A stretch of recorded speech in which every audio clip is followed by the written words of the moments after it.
గూగుల్లో సెర్చ్ చేయండి, మీకు దొరుకుతుందేమో. ఎవరైనా వెళ్ళి అడగండి, చూద్దాం.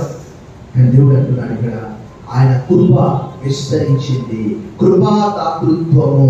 సో యెరూషలేములో ఉన్నటువంటి పరిశుద్ధుల కొరకు అపోజిట్ పౌలు ఆ చందా ప్రోగు చేస్తూ ఉన్నాడు. ఆయన అంటున్నాడు, మాసిదోనియా సంఘస్థుల యొక్క దాతృత్వం విస్తరించింది. ఈ రోజు అక్కడ దాదాపుగా 1782 సంఘాలు ఉన్నవి, 580 మాస్కులు ఉన్నాయి. మాస్కులు అంటే ఏమంటారు తెలుగులో? మసీద్.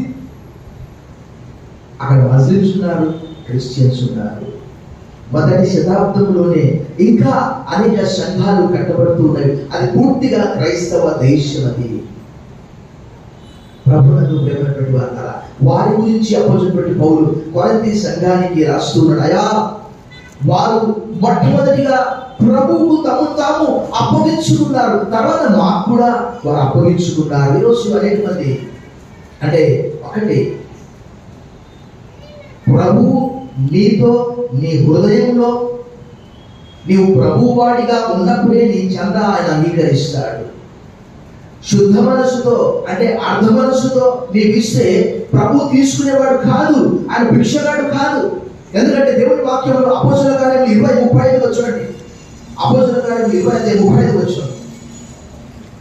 అప్పుడు వారందరూ మీరును ఈనాడు ప్రయాసపడి బలహీనులను సంరక్షింపవలనని పుచ్చుకొనుట కంటే ఇచ్చుట ధన్యము అని ప్రభువైన యేసు చెప్పిన మాటలు జ్ఞాపకము చేసుకోవడం వలన అన్ని విషయాల్లో మీకు మాదిరి చూపించాను.